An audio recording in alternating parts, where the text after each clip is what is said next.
Hey guys, welcome back to another video on the channel. Amanda Staveley has an interview for Newcastle United today.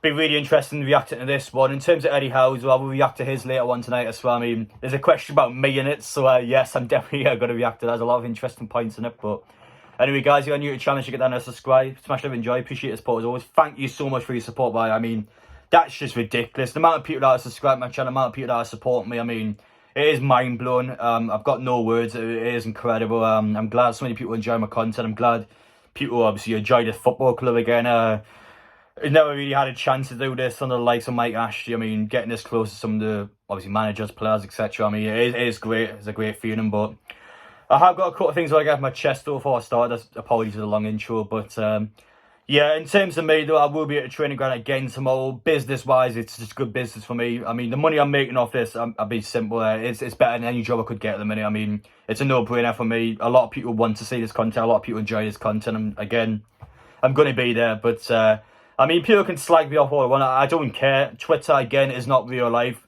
I get these thousands of comments on Twitter, people slagging me off. But how many do I get in real life? Oh yeah, it's zero. I mean, it just tells the full story. But yeah, in terms of me though, long term with this channel, again, obviously I'm doing this full time, but long term I do want to get acknowledged by the club at some point, I'll be honest. I see a guy like Eddie Howe last week, obviously being the man that's staying in the crowd. That is sick, by the way. Fair play to that guy. That is class. But in terms of me though, I'm going to be going to every single under 23 match, every single women's match, all the home matches, all the away matches. I mean, it's just Newcastle United every single day. I mean, in terms of me, I don't socialise, I don't talk to girls, I don't do any of this. I'm being straight up here. Newcastle United is my life, that is all I do. I'm either recording videos, I'm editing videos, that's all I do. And yeah, I do at one point want to get acknowledged by the football club, I'll be honest. Sorry if I sound a bit arrogant there, but yeah, I mean, I put everything I've got into this. I love doing this, I won't ever change it for the world. But yeah, I'm just glad that this football club is the place where it is now. And I mean, in terms of me,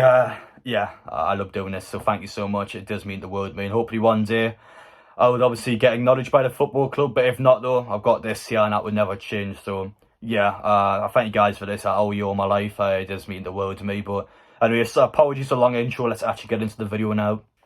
We'll have a look at the interview now, guys. Cheers by the Chris from The Athletic on Twitter for sticking the quotes on. But anyway, the first part here, we need to own up mistakes. Good. That is a very important point made by the new owners.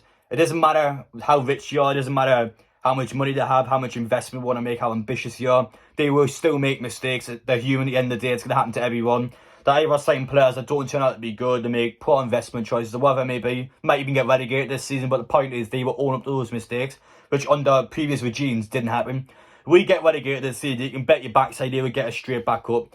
We are now a football club that is cared by its owners. These owners clearly care about this football club. In terms of the second part of that quote though, investing in the training ground, the youth team, 100% they were neglected. The same with the women's team as well, neglected.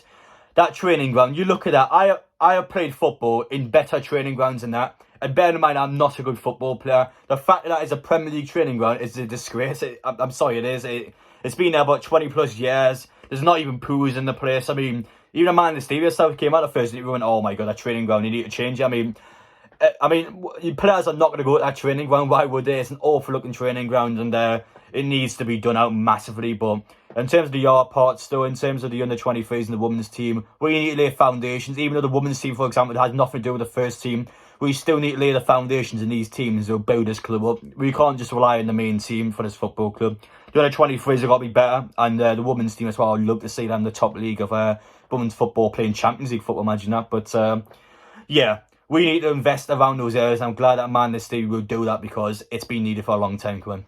We'll have a look at this one here about investing in January window. Wouldn't normally do it, she says, but it's needed this season. I mean, well, yeah, it is needed massively. But in terms of different seasons, though, I'm interested to see how much you would spend because, I mean, the Newcastle team needs some TLC massively. The team, like I've said before, is underperforming. This team finished 12th last season, regardless of how you think that might happen. The point is, we weren't 19th and winless after 12, so that has to change immediately. Brentford at home is a must-win game.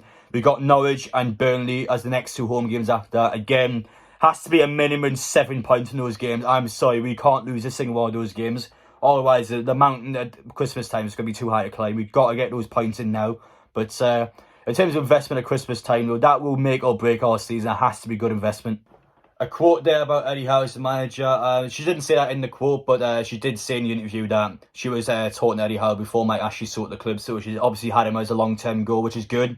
I personally felt like she tried to get Unai Emery, then she went to Eddie Howe afterwards, but that's clearly not the case, which is good. Again, I'm glad they went for someone that they spent a lot of time trying to get. And I mean, in terms of relegation battle, again, the guys had it all at Bournemouth, so in terms of that logic, it makes a lot of sense to have him on here. And again, I was too harsh on the guy when he first came when I said straight away, oh, I don't think he's good enough, we're not going to draw big players, which, I mean, there's logic to it, but yeah, I mean, I was definitely unrealistic there. I expected us to get a top-level manager straight, which wasn't the case. I'm glad he's here now. His interview yesterday was amazing, which I will speak about later on, but in terms of Eddie Howe, I mean, I'm glad the owners are backing him. I'm glad that he has the opportunity to have a successful career at Newcastle United, because, I mean, that Bournemouth job was hard. It was really hard, and I felt like he did deserve something better. And in terms of Newcastle United, though, hopefully it's the one for him. But anyway, guys, hope you enjoyed watching the video. I'll be back later on tonight, reacting to Eddie Howe's interview yesterday. Again, there was a question about me, so I'm looking forward to talking about that in the video. But anyway, guys, I appreciate your support as always. Thank you so much. I'm not entitled to anything, as I always say, but I do really appreciate your support. I wouldn't change this for the world. I will always keep doing this. But yeah, there's no pressure on me anymore doing this full time. By the way, I could honestly do this for months and have a decrease in viewers. I'll be fine for months yet. So thank you so much. I do really appreciate it. But you guys take care, and I'll see you all later on tonight.